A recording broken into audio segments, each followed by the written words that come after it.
సంఘంగా ఆరాధించినప్పుడు ప్రతి పరిస్థితి మారుతుంది. హల్లెలూయా! అది ఎటువంటి పరిస్థితి అయినా దేవుడు సంఘంగా కూడి ఆయన సన్నిధిలో ఆరాధించినప్పుడు వ్యక్తిగతంగా ప్రతి ఒక్క పరిస్థితి మారిపోద్ది. ఎందుకంటే ఆయన సన్నిధిలో ఉన్న అభిషేకం అంత గొప్పది. సరే, వాక్యం చూద్దాం. దేవుడు ఎలా జీవిస్తాడు, లేదా దేవుడు ఎలా పనిచేస్తాడు అనేది మనం వాక్యంలో చూద్దాం. దేవుడు ఎలా జీవిస్తాడండి?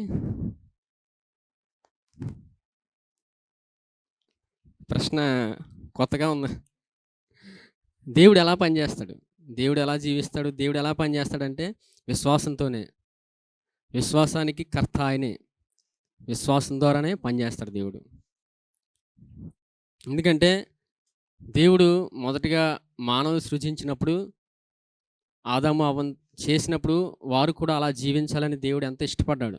మనం అందరం అలా విశ్వాసంతోనే ఈ భూమి మీద జీవించాలని దేవుడు ఇష్టపడుతున్నాడు. అందుకే నీతిమంతులు విశ్వాస మూలముగా జీవించునని ఉంది.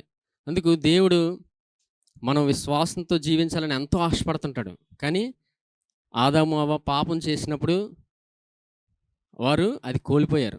కోల్పోయిన తర్వాత దేవుడు మనలందరినీ ప్రేమించి, ఈ లోకాన్ని ప్రేమించి తన అద్వితీయ కుమారుని మన కోసం ఈ భూమి మీదకి పంపించాడు.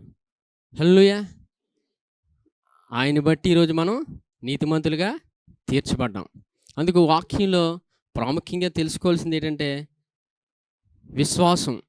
దేవుడు విశ్వాసంతో మనం పనిచేయాలని దేవుడే ఆశపడుతున్నాడు. అసలు విశ్వాసం అంటే ఏంటి అనేది మనకి ప్రశ్న వచ్చినప్పుడు దేవుడు చక్కగా వాక్యంలో మనకి రాయించాడు పౌలు ద్వారా. 1 కొరింథీ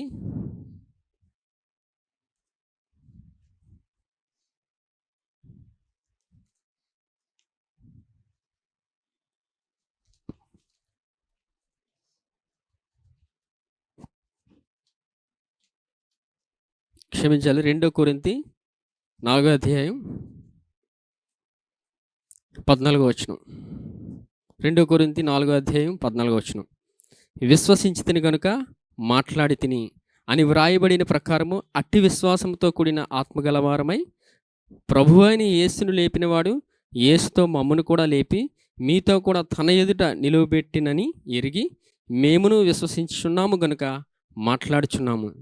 చూసారు, దేవుడు పౌలును వాడుకొని ఈ వాక్యాన్ని రాయించాడు. ఎందుకంటే దేవుడు విశ్వాసం ద్వారా పనిచేశాడు అనడానికి ఈ వాక్యం మనకు కనబడుతుంది. ఎందుకంటే దేవుడు మొదటిగా వెలుగును చేసినప్పుడు దేవుడు పలికాడు, వెలుగు కమ్మని పలుకగా వెలుగు కలిగాను. అంటే దేవుడు మనకి నేర్పిస్తున్నాడు.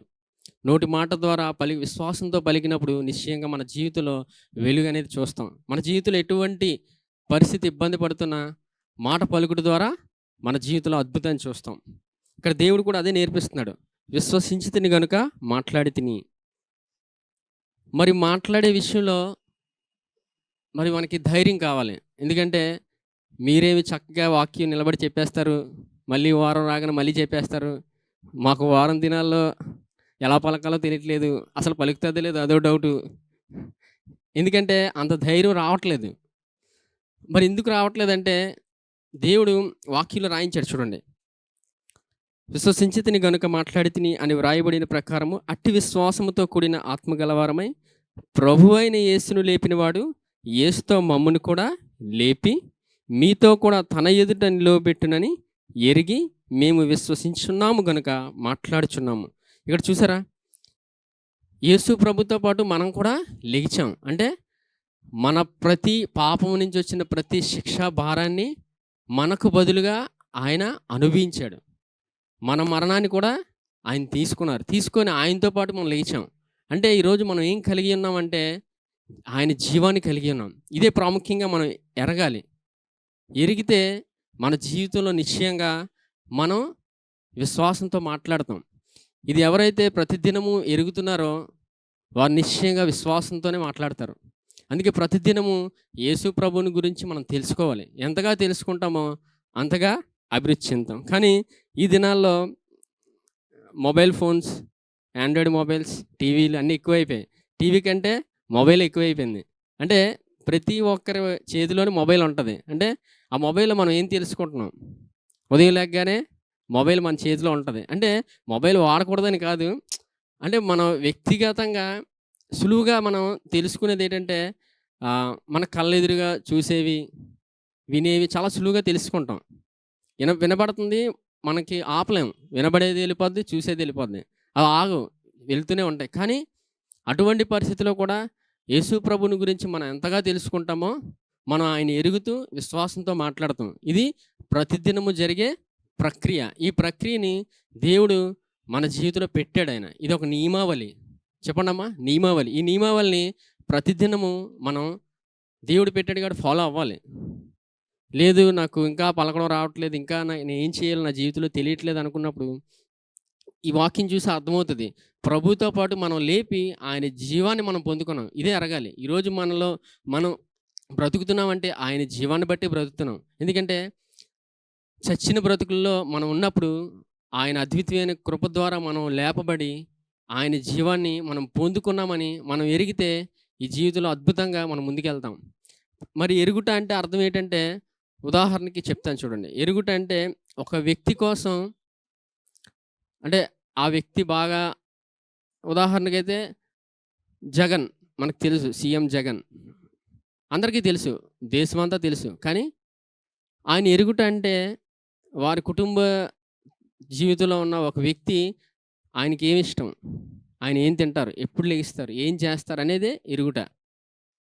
అందుకు ప్రభువుని గురించి మనం ఎంతగా ఎరుగుతుంటామో ప్రతిదినము దేవుని గురించిన విషయాలు తెలుసుకొని ప్రభువు మన జీవితంలో ఏం ఉంచాడనేది తెలుసుకొని మనం ప్రతిదినం పలుకుతూ ముందుకెళ్తాం. మరి పౌలు ఇంత చక్కగా కొరింథీ సంఘానికి రాయించాడు ఇంత అద్భుతమైన వాక్యం. అంటే ఎక్కడి నుంచి తీసుకొని ఈ వాక్యాన్ని రాయించాడంటే ఈ దేవుడు పాత నిబంధనలోనే రాయించాడు. కొన్ని వేల సంవత్సరాల క్రితం ఈ ప్రక్రియని దేవుడు మొదలుపెట్టాడు. చూద్దాం. దావీదు కీర్తనలు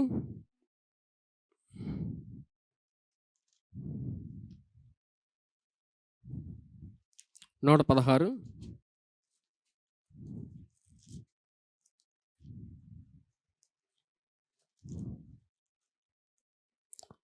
10వ వచనం చూడండి.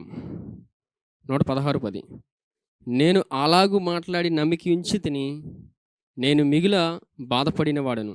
ఇక్కడ ఈ వచనంలో చిన్న కరెక్షన్ ఉందమ్మా చూడండి. నేను అలాగు మాట్లాడి నమ్మిక ఉంచి తిని కాదు, నమ్మి తిని గనుక మాట్లాడి తిని. మనం ఏం నమ్ముతున్నాం అనేదే ప్రతిదినం చూసుకోవాలి. మనం ఎక్కువగా ఏం మాట్లాడుతుంటామో అర్థం ఏంటంటే అదే మనం నమ్ముతున్నాం. మనం ప్రతిదినము ఏం మాట్లాడుతున్నాం అనేది చూసుకోవాలి. లేదు నేను బాగానే మాట్లాడుతున్నాను అనుకుంటాం మనం. కానీ ఉదాహరణకి మనం ట్రై చేయండి ఇంటి దగ్గర. మీకు మీ శత్రువులు కానీ లేదా శత్రువులు కావచ్చు, మీకు ఇంట్లో కుటుంబస్తుల్లోనే స్నేహితులు ఉంటారు, బంధువులు, వారికి చెప్పండి నేను మాట్లాడుతున్నప్పుడు రికార్డు పెట్టండి అని. అప్పుడు అంటే తెలియకుండా ఆ సందర్భంలో మనకు తెలిసిపోదు రికార్డ్ అయినప్పుడు మనం ఏం మాట్లాడుతున్నాం ప్రతిదినము. అంటే మనం ఏం మాట్లాడుతున్నాము, ఏం నమ్మితేనే అది మాట్లాడతాం. అందుకు ఇక్కడ దావీదు ఏమంటున్నాడు, నమ్మి తిని గనుక మాట్లాడి తిని అంటున్నాడు. అంటే దావీదుకి ఈ ప్రక్రియ తెలుసు. ఈ ప్రక్రియ తెలుసు దావీదుకి. అందుకే దేవునికి ఇష్టమైన వాడు అయిపోయాడు. దేవునికి ఎంత ఇష్టమైన వాడంటే దేవుని నోటితోనే నా హృదయానుసారుడని. అంటే దావీదు జీవితంలో ఎటువంటి పరిస్థితి వచ్చినా, ఎటువంటి ఇబ్బంది వచ్చినా దేవుణ్ణి ఆరాధిస్తుంటాడు. ఎటువంటి పరిస్థితి అయినా అది తనని ఎంతగా ఇబ్బంది పెడుతున్నా అటువంటి పరిస్థితిలో తను దేవుణ్ణి ఆరాధిస్తుంటాడు. దేవుని విడిచిపెట్టడు. అందుకే దేవునికి హృదయానుసారుడు అయిపోయాడు. ఎందుకంటే దావీదు దేవుని ప్రత్యక్షత తెలిసినోడు. దావీదు అనుభవపూర్వకంగా ఏం చేయడు, అంతా ప్రత్యక్షతే. దేవుని ప్రత్యక్షత కలిగి ఈ విశ్వాస జీవితం అనేది ముందుకెళ్ళిపోయేవాడు. అందుకు తన జీవితంలో ఎన్నో పరిస్థితులు ఎదురైనప్పటికీ సులువుగా జయించేవాడు. చాలా సులువుగా మనం చూస్తాం. దావీదు గొలియాదుని ఎదిరించినప్పుడు గొలియాదు చాలా ఎత్తుగల మనిషి. అలాంటి బలాఢ్యుడిని ఒక చిన్న బాలుడు చంపేశాడు. అతనే దావీదు. మరి ఎలాగా జయించగలిగాడంటే దావీదు దేవుని పేరట వెళ్ళిపోయాడు అంతే.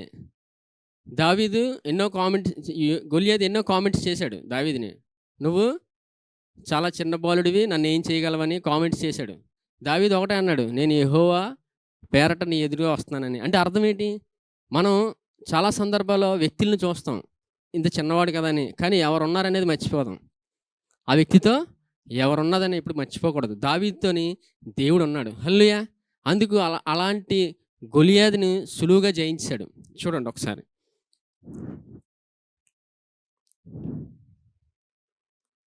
సమూయేలు, మొదటి సమూయేలు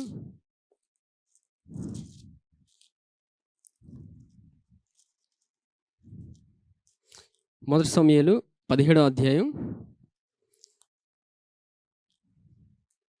45వ వచనం. మొదటి సమూయేలు 17వ అధ్యాయం 45వ వచనం.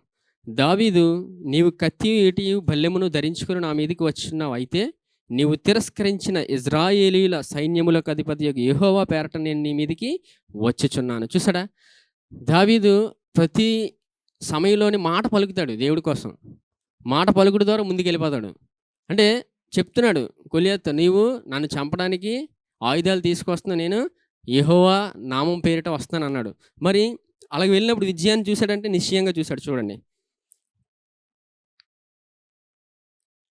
50 వచనం చూడండమ్మా. దావీదు ఫిలిస్తీని కంటే బలాఢ్యుడే, ఖడ్గము లేకే వడిసెలతోనూ రాతితోనూ ఆ ఫిలిస్తీని కొట్టి చంపెను. చూసారా? ఇక్కడ దావీదు కోసం ఏం రాయబడిందో? బలాఢ్యుడు అంట. ఎవరి దగ్గర? గొలియాతు దగ్గర. గొలియాతు ఎంత ఎత్తు మనిషి? 9 అడుగులు. అంటే ఆ రోజుల్లోనే యూదులు 7 feet 9 చాలా హైట్ ఉండేవారు, ఇంకా ఎత్తు ఉంటారు. అయితే అలాంటి మనిషి ఎదురుగా ఇప్పుడు బలాఢ్యుడు ఎవరైపోయారు? దావీదు. దేవుడు రాయించాడు. ఎందుకంటే యేసు ప్రభువుని బట్టే దేవుణ్ణి అంతగా నమ్మాడు. అందుకు ఏం జరిగిందో చూద్దాం. చూడండి 51వ వచనం. 50 వచనం. దావీదు ఫిలిస్తీని కంటే బలాఢ్యుడే, ఖడ్గము లేకే వడిసెలతోనూ రాతితోనూ ఆ ఫిలిస్తీని కొట్టి చంపెను. వాడు బోర్ల పడగా దావీదు పరిగెత్తుకొని పోయి ఫిలిస్తీని మీద నిలుచుండి వాని కత్తి వరదూసి దానితో వాడిని చంపి వాని తలను తెగవేసాను. చూసారా? చాలా సులువుగా చంపేశాడు. అంటే ఇక్కడ మీరు ఈ వాక్యంలో గమనించండి, గొలియాతు బోర్లా పడిపోయాడు. బుల్లెట్ తగిలిన వ్యక్తికి బోర్లా ఎప్పుడు సాధారణంగా పడ్డు, వెనక్కే పడతాడు. ఎందుకంటే మనం సినిమాల్లో చూస్తాం, బుల్లెట్ తగిన వ్యక్తికి వెనక్కే పడతాడు. ఎందుకంటే బుల్లెట్ అంత ఫోర్స్లో వస్తుంది. ఆ ఫోర్స్కి మనిషి నిలబడలేడు. కానీ ఈ సందర్భంలో చూస్తే గొలియాతు బోర్లా పడ్డాడు. అంటే ఎవరు కొట్టినట్టు? దేవుడు వెనక నుంచి కొట్టాడు. అంటే బుల్లెట్ ముందు నుంచి వచ్చింది, కానీ దేవుడు కొట్టగానే ముందుకు పడ్డాడు. అంటే దేవుని యొక్క హస్తం దగ్గర ఏ మానవుడు నిలవలేడు. అంటే యుద్ధము యెహోవాదే. గొలియాతు ఎవరి నామం నిలాడు? యెహోవా నామం నిలాడు. ఎవరు పని చేశారు అక్కడ? కొట్టింది ఎవరు? దేవుడే. దేవుడు కొడితే అలా ఉంటుంది. ఎంత మనిషి అయినా ఎటువంటి ఎదురుగా ఎలాంటి శత్రువులు వచ్చినా నిలబడలేము. ఎందుకంటే ఆయన నామం అడిగేసినప్పుడు నిశ్చయంగా మన జీవితంలో విజయాన్ని చూస్తాం. మరి ఇన్ని అద్భుతాలు చూసిన దావీదు జీవితంలో మరి భయంకరమైన స్థితులు రాలేదా? మనం అంటాం, మరి దావీదు దేవుడికి చాలా ఇష్టమైనడు, దేవుడే చెప్పాడు కదా నా హృదయానుసరుడని. మరి దేవుడికి ఇష్టమైనడు కాబట్టి అద్భుతాలు చేస్తాడు. దేవుడు ప్రేమించాడు కాబట్టి దేవుడు దావీదుకి మాత్రమే చేస్తాడు అనుకోవడానికి లేదు. దేవుడు అందరినీ సమానంగానే ప్రేమిస్తాడు. దావీదుని దేవుడు ఎందుకు అంత ఇష్టపడాడు, ఎందుకు అంత ప్రేమించాడంటే దావీదుకి ఓ ప్రక్రియ తెలుసు. ఆ ప్రక్రియలో వెళ్ళాడు కాబట్టి, దేవుని యొక్క ఆ హృదయం ఎరిగినాడు కాబట్టి దేవుడికి ఇష్టమైపోయాడు. హల్లెలూయా. అలాగే మనం కూడా మన జీవితంలో దేవుడికి ఇష్టమైన పని చేసుకెళ్తుంటే దేవుడు ఎంతో ఆనందిస్తాడు. మరి దేవుడికి ఇష్టమైన పని ఏంటి మనకు తెలియదు. అంటే దేవుని కోసం మనం ఏం చేస్తామంటే ట్రై చేస్తాం, దేవుని ఆనందపరచాలి, దేవుని సంతోషపెట్టాలని. దేవుని విధానాలు అనేవి మన వాక్యంలోని తెలుసుకుంటే దేవుడిని ఎప్పుడు ఆనందపరుస్తూనే ఉంటాం. అంటే అది మన సొంతంగా జరిగేది కాదు. వాక్యంలో దేవుడు ఏ ప్రక్రియ పెట్టాడు, ఏమిటి విధానం, దావీదు ఏం తెలుసుకున్నాడు అసలు అనేది దావీదు జీవితాన్ని చూస్తే మనకి స్పష్టంగా తెలుస్తుంది. చూడండి తర్వాత ఏం జరిగిందంటే, దావీదు గొలియాతుని చంపిన తర్వాత అక్కడ ఉన్న సైనికులందరూ దావీదుని ఇంకా పైకెత్తేశారు. అంత చిన్న బాలుడు అంత గొలియాతుని చంపగానే హీరో అయిపోయాడు. అక్కడ హీరో అయిపోగానే ఇంకా అక్కడ ఉన్న సైనికులు దావీదుని పైకెత్తేసి ఇంకా ఈ సైన్యాన్ని పరిపాలించేవాడు వచ్చాడు, ఇంక చాలు, ఇంక ఎలాంటి 100 మంది గొలియాతులు వచ్చినా ఎదిరించేస్తామని సైనికులందరూ పొగిడారు. అప్పటికి ఏం జరగలే. చూడండి 18వ వచనంకి రండి. 18వ అధ్యాయం 6వ వచనం చదువుతాను చూడండమ్మా. దావీదు ఫిలిస్తీని హతము చేసి తిరిగి వచ్చినప్పుడు స్త్రీలు ఇజ్రాయేలీల ఊళ్ళన్నిటిలో నుండి తంబురులతోనూ సంభ్రమముతోనూ వాద్యములతోనూ పాడుచు నాట్యమాడుచు రాజు అయిన సౌలుని ఎదుర్కొనుటకై వచ్చిరి. ఆ స్త్రీలు గాన ప్రతిగానములు చేయించు వాయించుచు సౌలు 1000 కొలదియు దావీదు 10,000 కొలదియు హతము చేసిరనియు. ఆ మాటలు సౌనకు ఇంపుగా నుండనందున అతడు బహుకోపము తెచ్చుకొని, వారు దావీదునకు 10,000 కొలదనియు నాకు 1000 కొలదనియు స్తుతులు పాడిరే, రాజ్యము తప్ప మరి ఏమి అతడు తీసుకొనగలడు అనుకొనెను. కాబట్టి నాట నుండి సౌలు దావీదు మీద విషపు చూపు నిలిపెను. చూసారా దావీదు జీవితంలో ఎంత పని అయిపోయిందో. పురుషులు పొగిడినప్పుడు ఏం అవలే, స్త్రీలు పొగిడినప్పుడు ఘోరం జరిగిపోయింది. అంటే ఒక ఇద్దరు పురుషులు మాట్లాడుకున్నప్పుడు ఒక స్త్రీ వెళ్ళి ఒక వ్యక్తి గురించి పొగిడితే ఆపోజిట్లో ఉన్న పురుషుడికి ఆ వ్యక్తికి అసూయ వచ్చేస్తుంది. అంటే అదే గమనించుకోవాలి స్త్రీలు. అంటే పురుషులు నలుగురు ఉన్నప్పుడు కానీ ఒక స్త్రీ వెళ్ళి సడన్గా ఒక వ్యక్తిని స్పెషల్గా పొగిడితే మిగతా వాళ్ళందరికీ అసూయ వచ్చేస్తుంది. ఇది ఎప్పుడు స్త్రీలు చేయకండి. ఇది ఒక ప్రక్రియ, తెలుసుకొని ముందుకు వెళ్ళిపోవడమే. ఇక్కడ ఏం జరిగిందంటే సౌలు 1000 కొలదియు దావీదు 10,000 కొలదియు హతము చేసిరి. దావీదు ఒక్కడనేగా చంపాడు, కానీ స్త్రీలు ఏం పొగిడేశారు. సౌలు అంట 1000 మంది అంట, దావీదు గొలియాదుని కొట్టగానే 10,000. అంటే సామర్థ్యం కోసం మాట్లాడేస్తున్నారు. అంటే ఇంత చిన్న బాలుడి దగ్గర సౌలు ఏమాత్రం అని. స్త్రీలు అలా పోడగానే సౌలుకి అసూయ పెరిగిపోయి ఇంకా దావీదుని చంపేద్దాం అనుకున్నాడు. దావీదుని చంపేద్దాం అనుకున్నప్పుడు ఒక సందర్భంలో దావీదుకి అర్థమైపోద్ది, సౌలు నన్ను చంపేస్తాడని తెలిసిపోద్ది దావీదుకి. మరి తెలిసిపోయినప్పుడు దావీదు ఇంక అప్పటి నుంచి నన్ను ఇంకెలాగా సౌలు చంపేస్తాడని ఇంకా పరిగెడుతుంటాడు. కానీ ఇక చూద్దాం మరి దావీదు జీవితంలోని అలా వెళ్తున్నప్పుడు ఒకసారి 18వ వచనం 1వ వచనం చూడండి. 18వ అధ్యాయం. దావీదు సౌలుతో మాట్లాడుతూ చాలించినప్పుడు యోనాతాను హృదయము దావీదు హృదయంతో కలిసిపోయాను. చూసారా, యోనాతాను దావీదును తన ప్రాణ స్నేహితునిగా భావించుకొని అతన్ని ప్రేమించెను. అంటే ఇక్కడ గమనిస్తే యోనాతాను దావీదు యొక్క ప్రవర్తనకి మాటలకి చాలా సన్నిహితుడు అయిపోయాడు, హృదయం కలిసిపోయింది. చాలామంది అనుకుంటాం పురుషుడు ఒక స్త్రీ ఒక అమ్మాయి ప్రేమించుకుంటే వాళ్ళిద్దరు హృదయాలు కదా కలుస్తాయి అంటారు. కానీ ఇక్కడ చూస్తే ఇద్దరు పురుషులు హృదయం కలిసింది. అంటే అర్థం ఏంటంటే వాళ్ళు స్నేహితులుగా దేవుడు నిర్ణయించాడు. అంటే దావీదుకు ఒక మంచి స్నేహితుడిని యోనాతాను దేవుడు ఇచ్చాడు. ఎందుకు ఈ వాక్యం చెప్తున్నానంటే దావీదు ఒక సందర్భంలో దావీదుని యోనాతానే కాపాడతాడు. ఎందుకంటే దావీదు చెప్తాడు యోనాతాను దగ్గరికి వచ్చి, నీ తండ్రి నన్ను చంపేస్తాడని. అప్పుడు యోనాతాను నమ్మడు, లేదు నేను కనుక్కుంటాననేసి తన కోసం తెలుసుకోవడానికి వెళ్ళి తన ప్రాణాన్ని అడ్డుగా పెడతాడు యోనాతాను. ఇలాంటి స్నేహితులు మన జీవితంలో దేవుడే ఇస్తాడు. ప్రాణాన్ని ఇచ్చే స్నేహితులు ఊరికే భూమి మీదకి సడన్గా వచ్చారు, దేవుడు ఇస్తేనే మన జీవితంలోకి వస్తారు. అయితే యోనాతాను కాపాడతాడు. అంటే ఎలాగంటే తన తండ్రిని వెళ్ళి అడుగుతాడు. తన తండ్రితోని డిస్కషన్ వచ్చినప్పుడు సౌలు మాట్లాడుతుంటాడు యోనాతానుతో, నేడు సౌలేడని. అప్పుడు అడుగుతాడు సౌలుని అడుగుతాడు, తండ్రి ఎందుకు నువ్వు దావీదుని చంపలేదు, చంపేయాలి నేను అనేసి ఇంక నిశ్చయించుకున్నాను అనేసి గొడవ జరిగినప్పుడు చివరికి సౌలు యోనాతాను కూడా చంపేద్దాం అనుకుంటాడు. సొంత కొడుకునే చంపుదాం అనుకుంటాడు సౌలు. అలాంటి సందర్భంలో యోనాతాను తప్పించుకొని కన్ఫర్మ్ అయిపోయి ఇంకా నిజమే ఇంకా దావీదుని ఎలాగా చంపేస్తారు అన్నప్పుడు దావీదునికి వెళ్ళిపోమంటాడు. చూడండి ఇక్కడ 20వ అధ్యాయం 42వ వచనం చూడండి. అంతటా యోనాతాను యెహోవా నీకును నాకును మధ్యను నీ సన్నిధికి నా సంతకి నీ మధ్యను ఎన్నటెన్నటికి నీ సాక్షిగా ఉండును గాక, మనమిద్దరము యెహోవా నామమును బట్టి ప్రమాణం చేసుకొని ఉన్నాము గనుక మనస్సులో నెమ్మది కలిగి పొమ్మని దావీదుతో చెప్పగా దావీదు లేచి వెళ్ళిపోయాను. చూసారా, దావీదుని ఇంకా వెళ్ళిపోమంటున్నాడు ఇక్కడి నుంచి. ఎందుకంటే ఉంటే ఎలాగా తండ్రి చంపేస్తాడని. అంటే దావీదుని కాపాడడానికి యోనాతాను తన ప్రాణాన్ని అడ్డుగా కూడా ఒక సందర్భంలో పెట్టాడు. అంటే అలాంటి స్నేహితుల్ని దేవుడు మన జీవితంలో ఇస్తాడు. మనం ఎప్పుడు దేవుడు ఒంటరిగా విడిచిపెట్టడు. ఇప్పుడు ఏం జరిగిందో చూడండి. 21వ అధ్యాయంలో దావీదు వెళ్ళిపోయిన తర్వాత దావీదు నోబులో యాజకుడైన అహీమేలకు నొద్దకు వచ్చెను. అయితే అహీమేలకు దావీదు రాకకు భయపడి, నీవు ఒంటరిగా వచ్చితివేమని అతనిని అడుగగా. అంటే ఇక్కడ చూసారా, దావీదు నోబులో ఉన్న యాజకుడి దగ్గరికి వెళ్ళిపోయాడు. ఇంకెళ్ళిపోమన్నప్పుడు వెళ్ళిపోయాడు. వెళ్ళిపోయిన తర్వాత యాజకుడి దగ్గరికి వచ్చాక ఏం జరిగిందో చూసారా, అహీమేలకు దావీదు రాకకు భయపడి. అంటే దేనికి భయపడ్డాడంటే, ఒక వ్యక్తితో దేవుడు ఉన్నప్పుడు ఎటువంటి మనిషి అయినా ఆ వ్యక్తిని చూసి భయపడతారు. ఎందుకంటే ఆ వ్యక్తితో దేవుడు ఉంటే ఎదురుగా ఉన్న మనుషులు భయపడతారు. ఇదే సందర్భం యాజకుడికి వచ్చింది. దావీదు రాకకి ఎందుకు భయపడ్డాడంటే, అప్పటికే దావీదు అనేక సైనికుల మీదకి అధిపతిగా నియమించబడిపోయాడు.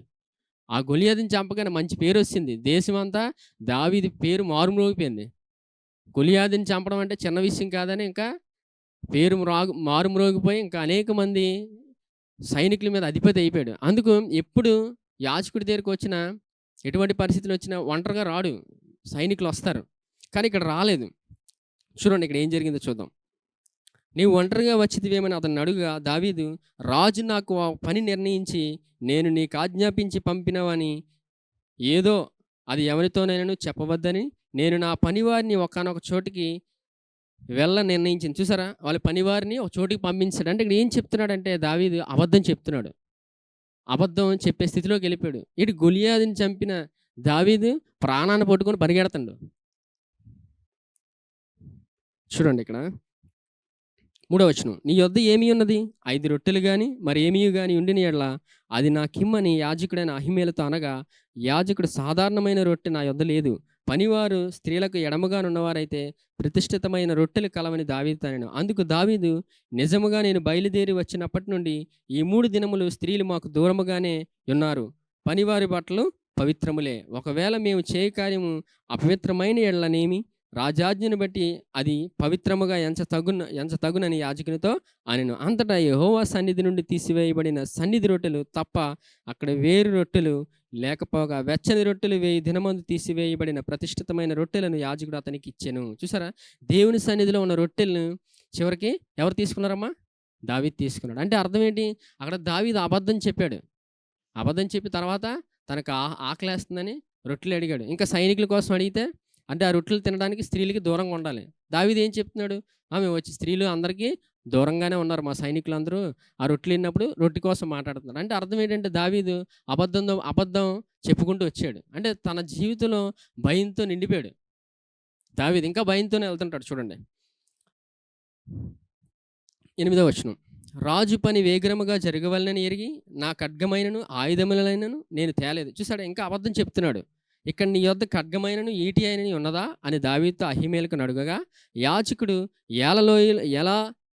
ఎలా లోయలో నీవు చంపిన గొల్యాతు అని ఫిలిస్తీని ఖడ్గం ఉన్నది, అదిగో బట్టతో చుట్టబడి ఏఫోదు వెనుక ఉన్నది, అది తప్ప ఇక్కడ మరి ఏ ఖడ్గమును లేదు, దాన్ని తీసుకొనుటకు నీకు ఇష్టమైన ఎడల తీసుకొనమనగా దావీదు, దానికి సమమైనది ఒకటి లేదు, నాకిమ్మనెను. చూసారా, అలా అబద్ధం చెప్పుకొని వచ్చి చివరికి ఏమైనా ఖడ్గం ఉంటే అడుగుతున్నాడు.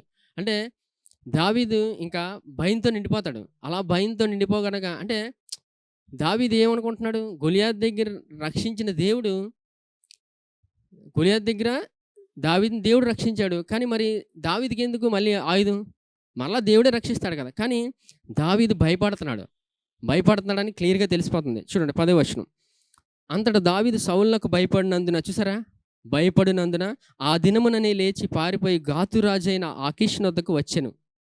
ఎక్కడికి వచ్చాడమ్మా?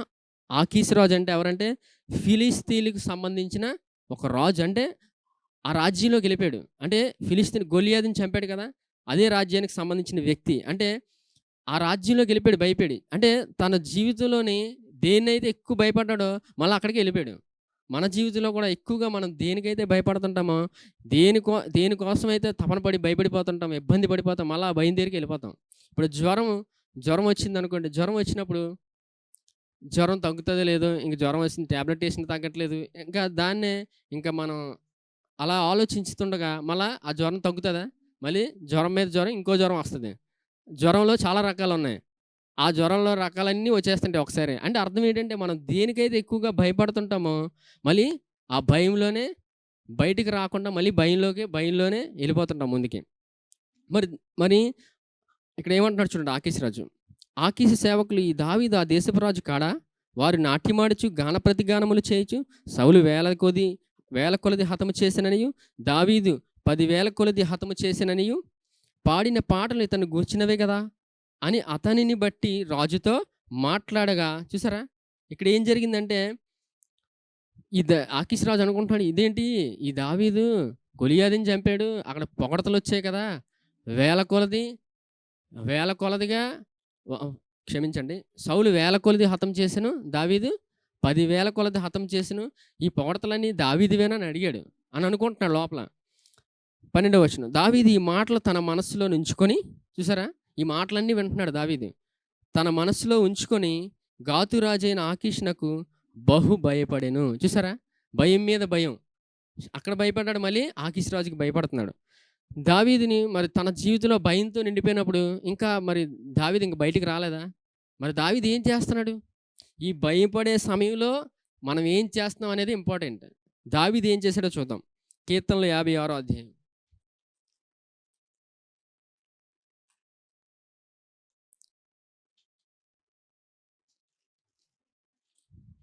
కీర్తనలు 56వ అధ్యాయం మొదటి నుంచి చదువుతాను చూడండి. దేవా నన్ను కరుణింపుము, మనుషులు నన్ను మృంగవలనని ఉన్నారు, దినమెల్ల వారు పోరాడుచు నన్ను బాధించుచున్నారు, అనేకులు గర్వించి నాతో పోరాడుచున్నారు, దినమెల్ల నా కొరకు పొంచి ఉన్నవారు నన్ను మృంగవలనని ఉన్నారు, నాకు భయము సంభవించు దినమున నిన్ను ఆశ్రయించున్నారు. హల్లెలూయా. చూసారా, దావీదుకి భయం ఇచ్చినప్పుడు ఎవరిని ఆశ్రయించాడమ్మా? దేవుడి దగ్గరికి వెళ్ళాడు. అంటే ఆ సందర్భంలోని రాయబడిన కీర్తన ఇది. చూడండి, పైన ఉంటుంది చూడండి, ప్రధాన గాయకునికి యొనతాలేకము రెహకీము అను రాగం మీద పాడినది, ఫిలిస్తీన్లు దావీదుని గాతులో పట్టుకొనినప్పుడు అతడు రచించిన అనుపద గీతము. అంటే ఆ సందర్భంలో దావీదు ఫిలిస్తీన్ల చేతిలోకి వెళ్ళిపోయినప్పుడు ఆ సందర్భంలో రాసిన కీర్తన ఇది. భయపడినప్పుడు ఎవరిని ఆశ్రయించాడమ్మా దావీదు? దేవుడిని ఆశ్రయించాడు. అంటే దావీదు భయంతోనే వెళ్తున్నాడు. మరి దేవుణ్ణి మనం అనుకుంటాం, మరి దేవుడు అంటే దేవుడు హృదయానుసారుడు కదా, మరి దేవుడు అంటే దేవుడు హృదయాన్నే గెలిచినోడు, దేవుడు అంటే ఎంత ఇష్టపడిన వ్యక్తికి భయం ఎందుకు వచ్చింది అంటాం. భయం వస్తుంది, ఎందుకంటే సాధారణమైన మనుషులు మనం. ఎందుకంటే దేవుని సహాయం లేకుండా ఈ భూమి మీద ఇంచు కూడా కదలలేము. దేవుని సహాయం లేకుండా ఈ భూమి మీద మనం బ్రతకలేము. దావీదు గొలియాదుని చంపిన తర్వాత, తనకు ఇటువంటి పరిస్థితి వచ్చిన తర్వాత దావీదు మరలా దేవుడి మీద ఆధారపడుతున్నాడు. దావీదుకి తెలుసు, దేవుడు తప్ప ఇక్కడి నుంచి నన్ను ఎవరు తప్పించలేరని. తర్వాత ఏం జరిగిందో చూద్దాం.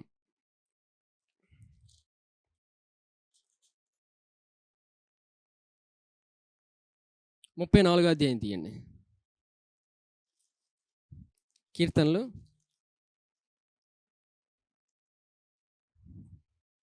లేదు, సమూయేలుకి వచ్చేయండి అమ్మ. సమూయేలుకి మళ్ళీ వచ్చేయండి. సమూయేలు 21వ అధ్యాయంకి వచ్చేయండి. సమూయేలు 21వ అధ్యాయం 13వ వచనం నుంచి చదువుతాను చూడండి. కాబట్టి దావీదు వారి ఎదుట తన చర్య మార్చుకొని వెర్రివాని వలె నటించు, ద్వారపు తలుపుల మీద గీతలు గీయచ్చు, ఉమ్మి తన గడ్డం మీదకి కారునిచ్చి నుండెను. వారు అతన్ని పట్టుకొని పోగా అతడు పిచ్చి చేష్టలు చేయించు వచ్చాను. కావున ఆకీష్ రాజు, మీరు చూచితిరి కదా, వానికి పిచ్చి పట్టినది, నా యొద్దకు వీరిని ఎందుకు తీసుకొని వచ్చితిరి? పిచ్చి చేష్టలు చేయు వారితో నాకేం పని? నా సన్నిధిని పిచ్చి చేష్టలు చేయుటకు వీని తీసుకొని వచ్చితిరేమో, వీడు నా నగరంలోనికి రాతగునా అని తన సేవకులతో అనెను. చూసారా, చివరిగా దావీదు ఆకీష్ రాజుకి భయపడి ఇంకా ఒక పిచ్చి చేష్టలకు వెళ్ళిపోయాడు. ఇంకా అంటే మనం ఎక్కువగా భయపడిపోతే డిప్రెషన్లోకి వెళ్ళిపోయి ఏటో మాట్లాడుతుంటాం, ఏది మాట్లాడతామో తెలియదు. డాక్టర్ కూడా అంతు చిక్కిన వ్యాధి అది. ఎన్ని రిపోర్ట్లు, ఎన్ని టెస్టులు, బ్లడ్ టెస్టులు చేసినా రిపోర్ట్లో దొరకదు, నార్మలే వస్తుంది. ఎందుకనుకున్నారు? అది అంత అద్భుతమైన వ్యాధి. అంటే డాక్టర్లకి అంతు చిక్కట్లేదంటే అది ఇంకెవరికి అంతు చిక్కుతుంది? దేవుడే క్లియర్ చేయాలి దాన్ని. అంటే దేవుడి దగ్గర ఏ వ్యాధి అయినా తల ఉంచాల్సిందే. చివరికి దావీదు తన జీవితంలో భయపడి పిచ్చి చేష్టలకు వెళ్ళిపోయాడు. తర్వాత మళ్ళీ ఏం చేశాడో చూద్దాం. 34వ కీర్తన ఇప్పుడు చూడండి, అర్థమవుతుంది. చూడండి 34వ కీర్తన చూడండి, పైన రాసించాడు దేవుడు. దావీదు అబీమెలెకు ఎదుట వెర్రివాని వలె ప్రవర్తించి అతని చేత తోలివేయబడిన తర్వాత రచించిన కీర్తన. చూసారా, చివరగా దావీదు వెర్రి చేష్టలు చేసిన తర్వాత రచించిన కీర్తన ఇది. ఏం రాశాడో చూడండి. దావీదు దేవుడి కోసం ఏం పాడుతున్నాడో.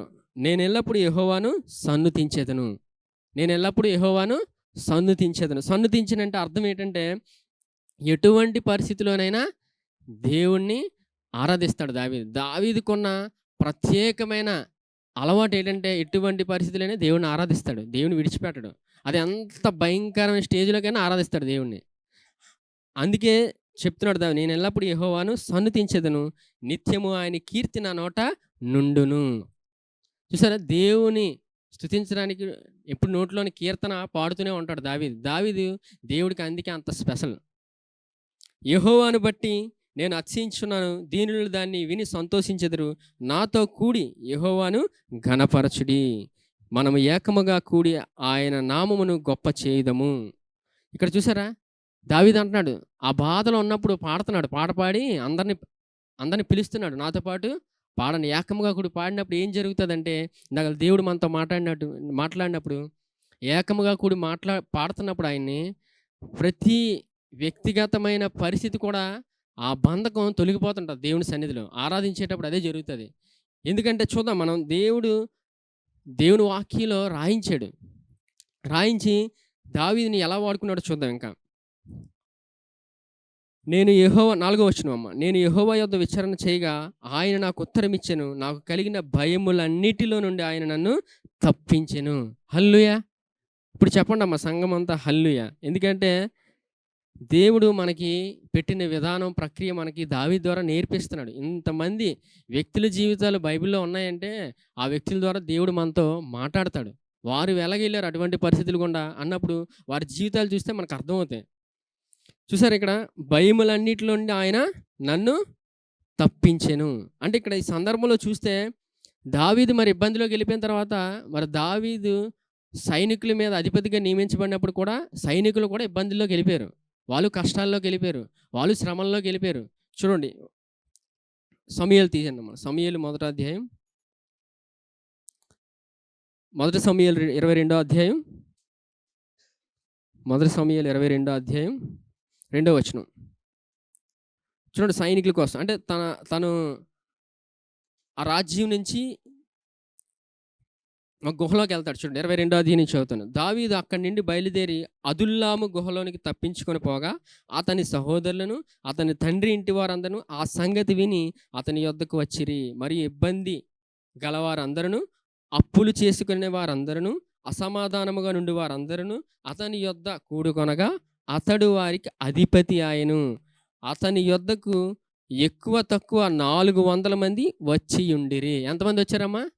దావీదు ఒక్కడే పారిపోయాడు. కానీ ఎంతమంది వచ్చారు? 400 మంది వచ్చారు. మనం జీవితంలోని ఒక్కలమే అనుకుంటాం. దేవుడు వేలలో పంపిస్తాడు మన దగ్గరికి. అది ఎలా జరుగుతుందని నేను చెప్పను. ఎందుకంటే దేవుడికే తెలుసు. దేవుడు సమయానుకూలంగా ఆయన విధానాల్లో మనం వెళ్తున్నప్పుడు అద్భుతాలు నిశ్చయంగా జరుగుతాయి. దావీదు ఇటువంటి పరిస్థితిలో ఉన్నప్పుడు ఎంతమంది వచ్చారు? 400 మంది వచ్చారు. వాళ్ళు కూడా ఎటువంటి పరిస్థితుల్లో ఉన్నారు? అసమాధానంతో ఉన్నారు, అప్పులతో ఉన్నారు, బాధల్లో ఉన్నారు, ఇబ్బందులతో ఉన్నారు. మరి అలాంటి స్థితిలో వచ్చినప్పుడు దావీదు జీవితంలోని మరి అద్భుతం చూశాడంటే నిశ్చయంగా చూశాడు. తీయండమ్మ. మొదటి సమూయేలు 23వ అధ్యాయం 5వ వచనం.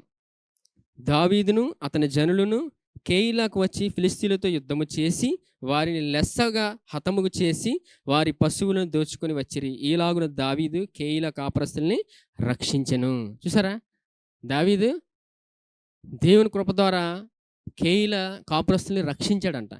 అంటే ఇక్కడ మళ్ళీ చదువుతాను చూడండి. దావీదును అతని జనులను కేయిలాకు వచ్చి, అతని జనులు అంటే ఎవరు? 400 మంది. 400 మంది ఎటువంటి స్థితిలో ఉన్నారు? వాళ్ళు కూడా బాధల్లోనే ఉన్నారు, ఇబ్బందుల్లో, అప్పుల్లోనే ఉన్నారు. మరి ఎవరితో యుద్ధం చేశారంట? ఫిలిష్తీయులతో. అప్పుడు ఒక్కడే. ఇప్పుడు ఎంతమంది? కాదు, ఫిలిష్తీయులు యుద్ధం చేసి వారిని.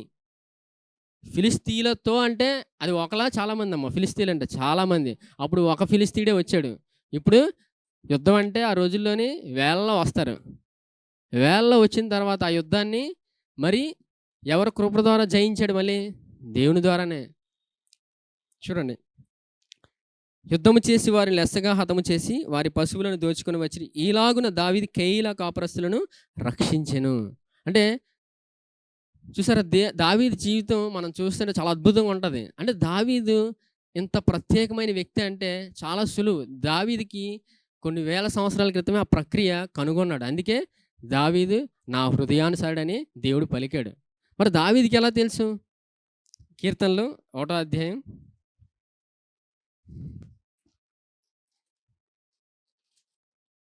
కీర్తనలు ఒకటో కీర్తనమ్మా. కీర్తనల గ్రంథం ఒకటో కీర్తన చూడండి.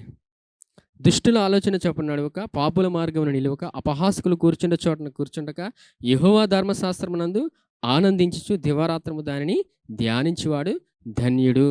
అతడు నీటి కాలువల ఎవరైనా నాటబడినదై ఆకువాడక తన కాలమందు ఫలమిచ్చి చెట్టు వలె నుండును. అతడు చేయనిదంతయు సఫలమగును. దావీదు తన జీవితంలో ప్రతిదినము చేసే పని ఏంటంటే ధర్మశాస్త్రాన్ని ఆనందించు, అందులో ఆనందించి దివారాత్రము ధ్యానించేవాడంట వాక్యాన్ని. ఆ వాక్యం ధ్యానించగా ప్రక్రియలోకి వచ్చాడు. ఆ ప్రక్రియలోకి రాగానే తెలిసిపోయింది దావీదుకి దేవుడు ఇలా పనిచేస్తాడని. దేవుడు అంత సులువుగా పనిచేస్తాడని దావీదుకి ఎప్పుడైతే తెలిసిందో ఇంక జీవితంలోని అందుకే ఏముంది, దేవుడు అతడు చేయనిదంతయు సఫలమగును. దావీదు ఎక్కడ పడితే ఎక్కడికి అడుగుపెట్టినా ఫలిస్తూనే ఉండేవాడు. ఎందుకు? దావీదు వాక్యంలో ఉన్న గొప్ప మర్మాన్ని కనుగొన్నాడు ఆయన కృప ద్వారా. అందుకు దేవుడికి హృదయానుసారుడు అయిపోయాడు. మనం కూడా దేవుని వాక్యం చదువుతున్నప్పుడు కానీ వింటున్నప్పుడు కానీ దేవుడు అనేక మర్మాలు ప్రత్యక్షతలు మనకి బోధిస్తాడు. ఇంకా వాక్యంలో చాలా అద్భుతమైన విషయాలు ఉంటాయి. అవి మనకి దేవుడు బోధిస్తున్నప్పుడు మనం కూడా కనుగొన్నప్పుడు దేవుడు మనల్ని ఎప్పుడు మన గురించి ఆయన సాక్ష్యం ఇస్తాడు. దేవుడు మనల్ని ఎంతగా ప్రేమిస్తాడంటే మన ఊహకు కూడా అందదు. దేవుని వాక్యంలో నేర్చుకోవాల్సింది ఒకటేనమ్మా, మనము దేవుని ప్రేమిస్తున్నామని కాదు, దేవుడు మనల్ని ఎంత ప్రేమించాడనేది తెలుసుకోవాలి. అదే ప్రాముఖ్యం. దేవుడు మన కోసం ఏం చేస్తున్నాడు, దేవుడు మనల్ని ఎలా చూస్తున్నాడు, దేవుడు మనల్ని ఎలా నడిపిస్తున్నాడు, దేవుడు ఏం చేయబోతున్నాడు, దేవుడు ఎలా నడిపిస్తున్నాడు అనేది తెలుసుకోవాలి వాక్యంలో. అంతకు మించి మనం కష్టపడడానికి ఏం లేదు. వాక్యం వినగా ఇవన్నీ అర్థమవుతాయి. చూసారు, దావీదు దివారాత్రము ధ్యానించాడంట. అప్పుడు దావీదు రాజుగా ఉన్న సమయంలో అంత సమయం ఎలా వచ్చింది రాజుకి, అంత సమయం ఎలాగా దావీదుకి? కానీ దేవుడి కోసం దేవుడి పని చేయాలంటే సమయాన్ని చూసుకొని ఇంకా తను పని చేస్తుండగా దేవుణ్ణి ఆరాధిస్తూ స్తుతిస్తూ ఉండేవాడు. దేవుని వాక్యాన్ని ఎల్లప్పుడూ ధ్యానిస్తూ ఉండేవాడు దావీదు. అందుకు దేవుడి విధానాల్లోని అలా వెళ్ళిపోయి దేవుని ప్రక్రియలో అద్భుతాలు విజయాలు చూశాడు ఆయన. మరి అంత భయంలో ఉన్నప్పుడు కూడా దావీదు అద్భుతం చూశాడంటే చూశాడు. దావీదు మనం కూడా కష్టాలు బాధలు పెరిగిపోతున్నాయి, పలుకుతున్నాను తగ్గట్లేదు, ఇంకా పలుకుతున్నాను తగ్గట్లేదు, ఎలా పలకాలో చెప్పరా పాస్టర్ గారు అని అంటాం. అంటే ఒకటే విధానం అమ్మ, దేవుని వాక్యము వినగా అంటే ప్రాముఖ్యంగా దేవుడి యొక్క విధానం ఏంటంటే ప్రక్రియ ఏం ఎరుగుతున్నాం అనేది ఇంపార్టెంట్. దావీదు ఎరిగాడు. ఏం ఎరిగాడు? ఆయన మాట పలుకుడు ద్వారా విజయాన్ని చూస్తాం అని దావీదుకి తెలుసు. ఏమని? దేవుడు వెలుగు కమ్మని పలుకగా వెలుగు కలిగెను. దేవుడు మాటతో సృష్టిని చేశాడు, దేవుడు మాటతోనే సమస్తం చేశాడని ప్రక్రియలోకి వెళ్ళాడు దావీదు. వెళ్ళి వాక్యం ధ్యానించగా మరి సడన్గా ఏమైందంటే ఆ ప్రక్రియలోని దేవుడు ఆదామును అవ్వను పెట్టిన తర్వాత ఏం జరిగింది? వాళ్ళు పాపం చేసినప్పుడు మరలా కోల్పోయారు ఆ స్థానాన్ని. కోల్పోయిన తర్వాత దావీదు మళ్ళీ చదివాడు. మళ్ళీ ధ్యానించక దేవుని కుమారుని చూశాడు. ఇది సంగతి అని తెలిసిపోయింది దావీదుకి. దేవుని కుమారుడు వస్తాడు, మానవాళందరికీ రక్షణ వస్తుంది, ఈయన ద్వారా ప్రతి మానవుడు విశ్వాసంతో జీవిస్తాడనే ప్రక్రియ విధానంలోకి వెళ్తాడని దావీదుకి ఎప్పుడైతే పరిశుద్ధాత్మ ద్వారా బోధించబడ్డాడో ఇంకా ప్రతిదినము దేవుని ప్రక్రియలోనే వెళ్ళేవాడు. కష్టం వస్తుంటుంది, మళ్ళా కీర్తన పాడేవాడు, బాధ వస్తుంది, మళ్ళీ మాట పలికేవాడు. ఆ విధానాల్లో వెళ్తున్నప్పుడు అద్భుతంగా తన జీవితంలో ఫలించాడు దావీదు. చూడండి, ఇంకో వాక్యం చూద్దాం. 1 యోహాను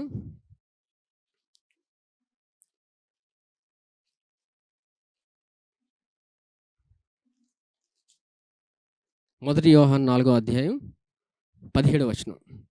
1 యోహాను 4వ అధ్యాయం 17వ వచనం. తీర్పు దినమందు మనకు ధైర్యం కలుగునట్లు దీని వలన ప్రేమ మనలో పరిపూర్ణం చేయబడి ఉన్నది. ఎలయనగా ఆయన ఎట్టివాడై ఉన్నాడో మనము కూడా ఈ లోకంలో అట్టివారమై ఉన్నాం. ఇది ఎవరు రాశారమ్మ? ఇది ఈ పత్రిక యోహాను. ఎవరు యోహాను? యేసు ప్రభువుకి ప్రియమైన శిష్యుడు అంట. చూసారా, దేవునికి దావీదు ప్రియమైన వాడు, తర్వాత ఎవరైపోయారు? యోహాను. అంటే దేవుడికి వీళ్ళందరూ ఎలాగ ఇష్టపడిపోతున్నారు? వారి జీవితంలో పలుకుతున్నారు అంతే. దేవుడి యొక్క విధానం అది. దేవుడు విశ్వాసంతో పనిచేస్తాడు పలికి. మన జీవితంలో పలుకుడు ద్వారా మనం దేవుడికి హృదయానుసార విధానాల్లోకి వెళ్ళిపోతుంటాం. మనం ప్రతిదినము అద్భుతాలు నిశ్చయంగా జరిగి తీరుతాయి. హల్లెలూయా. చూడండి ఇక్కడ యోహాను ఏం నమ్ముతున్నాడు? ఏం పలుకుతున్నాడు? ఆయన ఎట్టివాడై ఉన్నాడో మనము కూడా ఈ లోకంలో అట్టివారమే. ఆయన ఎట్టివాడై ఉన్నాడమ్మా? చెప్పండి. ఆయన ఎట్టివాడై ఉన్నాడు? ఆయన వెలుగు కమ్మని పలుకుగా వెలుగు కలిగెను. మనం కూడా దేవుని యొక్క విశ్వాసంతో వెలుగు కమ్మని పలుకుతే వెలుగు వస్తది. చాలామంది అంటారు, అయితే గాలిలో దీపం పెట్టాలంటారు. గాలిలో దీపం పెట్టినా అది వెలుగుతూనే ఉంటది. ఎందుకనుకున్నారు? దేవుడు పనిచేస్తాడు. అక్కడ మనం చేయడానికి ఏమీ లేదు. పలికినప్పుడు దేవుడు పనిచేస్తాడు. దావీదు అనుకున్నాడు గొలియాతుని చంపేస్తాడని. దావీదుకి దేవుడంటే చాలా ఇష్టం. అంటే దేవుడిని ఆరాధిస్తుండగా దేవుని విధానాల్లోకి వెళ్ళిన తర్వాత దేవుడు ఇక్కడ దావీదుని పడగొడతాడని దావీదుకి తెలుసు. అందుకే వెళ్ళిపోయాడు ముందుకి. అడుగేసాడు. ఒక అడుగు వేసిన తర్వాత దావీదు ముందు నిలబడిన తర్వాత దావీదు కనిపించట్లేదు. అంటే దావీదు ఎంత హైట్ ఉన్నాడని చూడట్లేదు దావీదు. ఎవరున్నారనేది దావీదు చూస్తున్నాడు. హల్లెలూయా. తనతో ఎవరున్నారనేది దావీదు ఆయన చూస్తున్నప్పుడు దావీదు పడిపోయాడు అక్కడ. మనం కూడా మనలో ఎవరున్నారనేది ఎప్పుడు మనం మర్చిపోకూడదు. మనం ఏం ఎరుగుతున్నాం అనేదే ప్రాముఖ్యం. మనం ఆయనతో తిరిగి లేపబడిన తర్వాత ఆయన జీవం మనలో ఉంది. ఆ జీవం కలిగిన మాట మనం పలికినప్పుడు నిశ్చయంగా మన జీవితంలో అద్భుతం నిశ్చయంగా చూస్తాం. ఇప్పుడు దేవుడు మన జీవితంలో మేలు చేస్తున్న కొలది ఆయన గొప్పతనం, ఆయన ప్రేమ ప్రతిదినము ప్రతిక్షణం అనుభవిస్తాం. కష్టం ఉంది కదా, బాధ ఉంది కదా అని దేవుడు విడిచిపెట్టడు. ఎందుకంటే దేవుని ప్రక్రియ విధానంలోకి వెళ్తున్నప్పుడు నిశ్చయంగా మనం పలుకుడు ద్వారా అద్భుతం చూసినప్పుడు మళ్ళీ పలుకుతాం. శ్రమ ఎంతగా పెరుగుతున్న కొలది దావీదు పలుకుతున్నాడో తన జీవితంలో మేలు చూశాడు. మనం కూడా పలుకుడు ద్వారా దేవుని యొక్క గొప్ప అద్భుతాన్ని మన జీవితంలో చూస్తాం. అదే ప్రక్రియ విధానం. దేవుడు పెట్టిన విధానం ఏంటంటే ఎరిగి ఆయన గురించిన ఆ గొప్ప శిలువ బలియాగాన్ని ఎరిగి నమ్మి పలకాలి. ఆయనతో పాటు తిరిగి లేపబడిన ద్వారా మనం ఆయన జీవం మనలో ఉందని ఎప్పుడు మర్చిపోకూడదు. అదే ఎరుగుట. ఆయన జీవం మనలో ఉంది, నేను పలికితే నిశ్చయంగా అద్భుతం జరుగుతుందని ఎరిగి నమ్మి పలికినప్పుడు అద్భుతం చూస్తాం. అదే ఎరుగుట. అందుకే పౌలు రాస్తున్నాడు సంఘానికి, కొరింథీ సంఘానికి, ఆయనతో పాటు తిరిగి లేపబడి ఆయన జీవాన్ని పొంది ఉన్నామని. అందుకు పౌలు దావీదు జీవితంలో జరిగిన ఆ ప్రక్రియ విధానం తీసుకొని సంఘాలన్నిటికీ రాశాడు. ఎందుకంటే పౌలుకి తెలుసు, పౌలుని ఎంచుకుంది కూడా దేవుడే. కృపాసువార్తను కొనసాగించడానికి దేవుడు పౌలుని ఎంచుకున్నాడు. దేవుడు ఎంచుకునే విధానం చాలా అద్భుతంగా ఉంటుంది. మనుషులుగా మనకు అర్థమవుతుంది అది. అందుకే దేవుడు అంటాడు, నా ఆలోచన విధానం వేరు, మీ ఆలోచన విధానం వేరు, నా తలంపులు వేరు, మీ తలంపులు వేరు. అందుకే దేవుడి విధానాల్లోకి వెళ్ళినప్పుడు సంఘంలో దేవుడు ఎలా పనిచేస్తాడో మనకు తెలుస్తుంది. మనం ఎదురుగా ఎన్ని కళ్ళ ముందు చూసినా అవే అంటే ఎదురుగా కనబడుతున్న దాన్ని బట్టి మనం ముందుకు వెళ్ళకూడదు. ఆయన ఏం చేశాడు, ఆయన ఎలా పనిచేస్తాడు అనే దాన్ని బట్టి వెళ్ళాలి. ఎందుకంటే చాలామంది అంటారు మనుషులు చూపును బట్టే కదా వెళ్తారని. చూపును బట్టి వెళ్తే ఎటు వెళ్ళిపోతాం. అందుకు దేవుణ్ణి చూస్తుంటే, దేవుణ్ణి ప్రతిదినము యేసుప్రభుని గురించి ఎరుగుతుంటే, ఆయన తెలుసుకుంటే జీవిత విధానం ఏంటో, ఆయన ఎలా పని చేస్తాడో తెలుస్తుంది. మన బట్టి కాదు. అందుకే ఒక సందర్భంలో దావీదు అంటాడు, నేను దేవుని బట్టి అంటాడు. అది చివరిగా చెప్పి ముగించేస్తాను. కీర్తనలు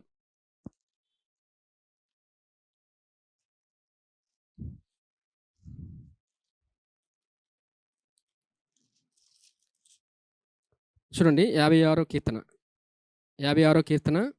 4వ వచనం. 56వ కీర్తన 4వ వచనం. దేవుని బట్టి నేను ఆయన వాక్యమును కీర్తించేదను, దేవుని యందు నమ్మిక ఉంచి ఉన్నాను, నేను భయపడను, శరీరదారులు నన్నేమి చేయగలరు. చూసారా, దేవుని బట్టి అంట. ఎవరిని బట్టమ్మా? దేవుని బట్టి. చాలామంది అంటారు, మామూలుగా సాధారణమైన వ్యక్తులు ఏమంటారంటే, నాకు ఎమ్మెల్యే తెలుసు అంటారు, నేను ఎమ్మెల్యేని బట్టి మాట్లాడతాను అంటారు, నేను సీఎంని బట్టి అంటే వాళ్ళ వెనకాతలు ఎవరో ఉన్నారు వారిని బట్టి మాట్లాడుతున్నారు. అంటే ఉదాహరణకు. కానీ ఈరోజు మనం ఎవరిని కలిగి ఉన్నామని బట్టి మాట పలికితే జరుగుతుంది. ఆయన బట్టి ఆయన జీవంతో మనం మాట్లాడినప్పుడు నిశ్చయంగా మన జీవితంలో అద్భుతం చూస్తాం. అలాగే సంఘంలో కూడి ఆయన ఆరాధించినప్పుడు వ్యక్తిగతంగా ఉన్న ప్రతి పరిస్థితి, ఇబ్బంది పెట్టిన ప్రతి పరిస్థితి మారిపోద్ది ఆయన సన్నిధిలో. దేవుడు అంత అద్భుతమైన ఆయన జీవాన్ని మనలో పెట్టాడు. ఆయన పెట్టి ఆ ప్రక్రియ విధానంలో వెళ్తున్నప్పుడు మన జీవితంలో ఎటువంటి పరిస్థితి అయినా మారుతుంది, నిశ్చయంగా మారుతుంది. ఆయన ఇచ్చిన ఆ గొప్ప మేలులు, ఆ గొప్ప జీవం, ఆ గొప్ప ఆనందాన్ని ప్రతిదినము ఆనందిస్తూ మనం ఈ యొక్క విశ్వాస జీవితంలో ముందుకెళ్తూనే ఉంటాం. అందుకు సంఘాన్ని దేవుడు ఆయన ఏర్పాటు చేసుకున్నాడు. ఆయన ఏర్పాటు చేసుకొని సంఘాన్ని ఆయన నడిపించుకుంటున్నాడు. ఆయన ఎలా నడిపిస్తాడు, ఆయన ఏం చేయబోతున్నాడు, ఆయన మనల్ని ఎంతగా ప్రేమిస్తున్నాడు, ఆయన గురించి ప్రతిదినం మనం తెలుసుకోవడానికి ముందుకెళ్ళాలి. సంఘానికి కూడా ఆయన గురించి, ఆయన ప్రేమను గురించి, ఆయన కృపను గురించి ఎంతగా తెలుసుకొని వస్తుంటాం సంఘానికి. ఆయన కృపతో నింపి మనల్ని ఈ యొక్క జీవితంలో ఆయన ముందుకు తీసుకెళ్తూనే ఉంటాడు.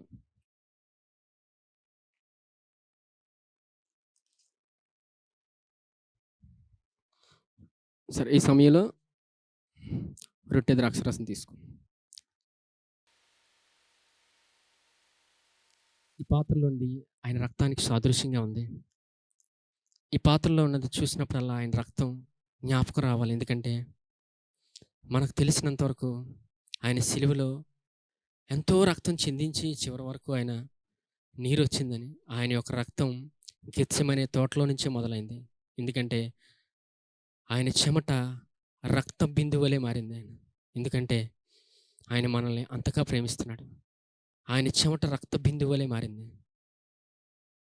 అప్పటి నుంచి ఆయన ప్రతిదినం మనల్ని ప్రేమిస్తూ సిలువ సమయం వచ్చేటానికి ఆయన యొక్క రక్తపు ధారలు మన కొరకు ఎన్నో క్షణాలు ఆయన విడిచిపెట్టాడు ఆయన. ఎందుకంటే ఆయన రక్తం ద్వారా మనం కడగబడి ఈరోజు ఈ సమయంలో నీతిమంతులుగా తీర్చబడ్డాం.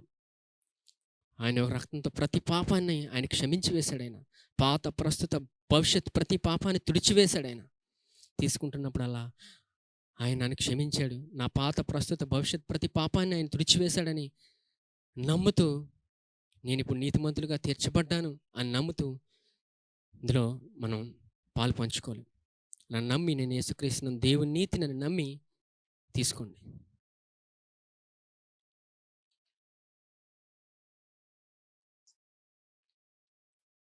పరిశుద్ధుడైన తండ్రి, మీకు వందనాలు. దేవా, ఈ సమయంలో మీ బిడ్డలందరినీ జ్ఞాపకం చేస్తున్నాను. దేవా, మీ బిడ్డల ఎడల మీరు గొప్ప కృప కలిగి ఉన్నందుకు మీరు వందనాలు నాయన. మా అందరినీ మీరు ఎంతో ప్రేమిస్తున్నారు నాయన. ఇంత గొప్ప కృపావాక్యాన్ని మీరు మాకు బోధించినందుకు వందనాలు. దేవా, ఇక్కడ ఉన్న మీ బిడ్డల పరిస్థితులు మీకు తెలుసు, వారి కుటుంబ పరిస్థితులు తెలుసు.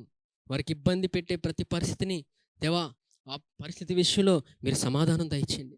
మీ కృపను దయచేయండి నాయన, మీ కృపను దయచేయండి. ప్రతి ఇబ్బంది పరిస్థితిని మీరు తీసివేసినందుకు వందనాలు. వారికి సమాధానాన్ని మీరు ఇచ్చినందుకు వందనాలు. దేవా, వారి ఉద్యోగ విషయంలో, వారి వ్యాపార విషయంలో మీ కృపను దయచేయండి. దేవా, వారి ఇటు రీతిలో నడవాలో మీరు నేర్పించండి.